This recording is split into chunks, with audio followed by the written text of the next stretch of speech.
আজ আপনারা আমার এই গয়ার ব্লগের ভিডিওটিতে দেখতে পাবেন আমরা এমন এক পাহাড়ে গেলাম যেখানে নাকি প্রেতাত্মার বাস।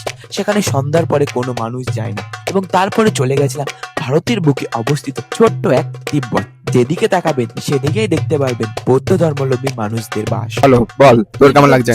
Good good. তুই বলো কেমন লাগছে? আমার তো খুবই ভালো লাগছে। তাহলে চলুন গল্পটা প্রথম থেকেই শুরু করা যাক। তো আমরা বেরিয়ে পড়েছি এখন সব লাগেজ টাগেজ নিয়ে, এই যে সব দাঁড়িয়ে রয়েছে। তো এখন পাহাড়াঙ্গা স্টেশনে আছি। পাহাড়াঙ্গা স্টেশন থেকে যাবো আমরা শিয়ালদা, তারপরে ওখান থেকে যাবো হচ্ছে আমরা হাওড়া। আর কোথায় যাচ্ছি তোমরা গেস করো। এবং এই সফরে সবাই মেয়ে, শুধুমাত্র আমি ছেলে, সেই জন্য আমি জেনারেল কম্পার্টমেন্টে উঠেছিলাম এবং মা উঠেছিল লেডিসে। তাই জন্য লোকাল ট্রেনে আর ভিডিও করতে পারিনি এবং দূরপাল্লার ট্রেনেও আর ভিডিও করতে পারিনি, কারণ রাত্রেবেলা আমাদের মধ্যে একজনের ব্যাগ হারিয়ে যায়। আমরা এখন গয়া স্টেশনে নেমে গেছি। তো রাত্রে আর ভিডিও করতে পারিনি, কারণটা রাত্রে আমাদের জিনিসপত্র একটা জিনিস হারিয়ে যায় এবং খুব ভিড় ছিল ট্রেনে। তো চলো এবার আমরা এখন যে কাজে এসেছি সেটা করব, এবং তারপরে কালকে আমাদের রাত্রে গয়া থেকে আছে বানারসি অব্দি ট্রেন। তো সেই ট্রেনটাও আমরা ধরবো।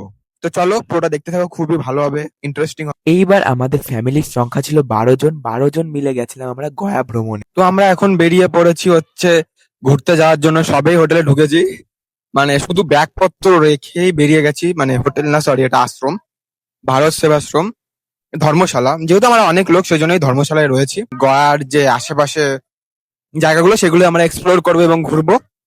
এই যে আমরা এই আশ্রমে রয়েছি, ভারত সেবাশ্রম। যদি তোমরা থাকতে চাও তাহলে কমেন্টে জানিও, আমি তোমাদের ডিটেলসে একটা ভিডিও বানিয়ে বলে দেবো এখানে কিভাবে কি থাকতে মাকতে হয় এবং আমরা কতজন এসেছি তোমাদের দেখিয়ে দিচ্ছি। এই দেখো, প্রায় 11 জন। তো আমার বোনের মানে আপাতত যেমন আমরা ট্রেন থেকে নেমে এই আশ্রমে আসলাম, তো কেমন লাগছে চলো সবারই এক একবার মানে সবার কাছে এক্সপিরিয়েন্স নেবো, তাদের কেমন লাগছে। চলো বল তোর কেমন লাগছে? Good good. এখন ঘুরতে যাচ্ছি মানে এবার এই যে আমার বড় বোন, তার কাছে শোনা যাক কেমন কি লাগছে এখনো পর্যন্ত এসে। এখনো তো ঘুরতে যাইনি, ঘুরতে যাই তারপর জায়গাটা দেখি তারপরে বলবো আশ্রমটা কেমন লাগলো? হ্যাঁ, পরিষ্কার। তো চলো এবার আমার একটা ছোটদি, তার কাছ থেকে আমরা জেনে নিই তার কেমন লাগছে। বলো ছোটদি। খুব ভালো লাগছে। এক্সাইটেড? হ্যাঁ, আশ্রমটা খুব সুন্দর, পরিষ্কার আছে।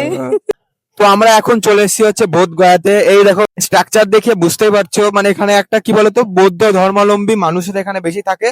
তো এখানে মানে অ্যাম্বিয়েন্সটা পুরোটা মানে তিব্বত, থাইল্যান্ড, মানে যেখানে বৌদ্ধরা বেশি থাকে সেখানের মতো অ্যাম্বিয়েন্স। এখানে আমরা মূলত এসেছি হচ্ছে বৌদ্ধদেবের একটা মূর্তি, এবং কি কি দেখা যায় সেটা তোমাদের সাথে অবশ্যই তো শেয়ার করব। এবং আমাদের সাথে থাকো এবং দেখো আমরা কোথায় কোথায় যাচ্ছি এবং কি কি দেখছি। তো আমরা জানতামই না গয়াতে এত ঘোরার জায়গা আছে। আমরা জানতাম গয়াতে মূলত লোকেরা যায় পিণ্ডদানের জন্য, কিন্তু গয়াতে এমন এমন জায়গা আছে ঘোরার জন্য যেগুলো সত্যি মনোমুগ্ধকর এবং আপনাকে আকৃষ্ট করবে গয়াতে আবার আসার জন্য। তেমনই একটি জায়গা হচ্ছে বোধ গয়া। এখানে ঘুরতে গেলে মূলত একটা দিন আপনাকে দিতে হবে। মানে এখানে সত্যি আমরা দুপুরবেলা গেছিলাম, সেহেতু আমরা ঠিকঠাক ঘুরতে পারিনি, কারণ এখানে 5টার সময় সমস্ত মন্দির বন্ধ হয়ে যায়। বোধগয়াতে মূল আকর্ষণ হচ্ছে 80 ফিটের একটা বুদ্ধদেবের মূর্তি। এখন চলে এসেছি হচ্ছে 80 ফিট, দেখো কত বড়। সামনাসামনি আসলে বোঝা যাচ্ছে যে 80 ফিট লম্বা বুদ্ধ মন্দির, মানে বুদ্ধ টেম্পেলের এখানে। জায়গাটা সত্যি খুব ভালো, আমাদের ভালোই লাগছে এবং এখানে দাঁড়িয়ে আমরা একটু ফটো মটো তুলে নিচ্ছি। তো পরের দিন আমাদের যে দরকারটা ছিল গয়াতে সেটা সম্পূর্ণভাবে মিটে যাওয়ার পর আমরা চলে যাই হচ্ছে প্রেতশিলাতে। এখানে আমাদের আসার কোনো রিজন ছিল না, জাস্ট আমরা এসেছি একটু ঘুরতে। মানে মূলত আমার দিদার খুবই ইচ্ছা ছিল এই প্রেতশিলাটা দেখার। লোকমুখে কথিত এই প্রেত পাহাড়ের উপরে যে প্রেতশিলা অবস্থিত, সেখানে যার নামে পিণ্ডদান তুমি দেবে সেই ব্যক্তিটাই নাকি সরাসরি হাজির হয়ে তোমার হাত থেকে পিণ্ড নেবে। তো আমরা চলে এসেছি প্রেতশিলায়। আজকে আমাদের বিহারের লাস্ট দিন, মানে বিহার বলতে গয়ার। এর পরের দিন আমাদের বাড়ি যাওয়ার ট্রেন হচ্ছে তোমার পাটনা থেকেই, মানে বিহারে আবার আসবো। আর সিঁড়িগুলো না খুব খাড়া খাড়া, সেজন্য বেশি কষ্ট হচ্ছে। তো আমরা এই যে প্রেতশিলাতে প্রায় 100-150 সিঁড়িটা উঠে এসেছি এবং এখান থেকে ভিউটা যা আসছে জাস্ট অসাধারণ। আর এখানে নাকি এই পাহাড়ে রাত্রের পর কেউ আসে না, জানি না এটা সত্যি কিনা, দেখা যাক। পাহাড়ের একদম উপরে উঠে ভিউটা জাস্ট অসাধারণ লাগছিল, একটু ভয়ও লাগছিল, কারণ এই পাহাড়ে যাদের নাম করে পিণ্ডদান করা হয় তারা হয়তো অপমৃত্যু মরেছে, নয়তো অ্যাক্সিডেন্টলি মরে গেছে।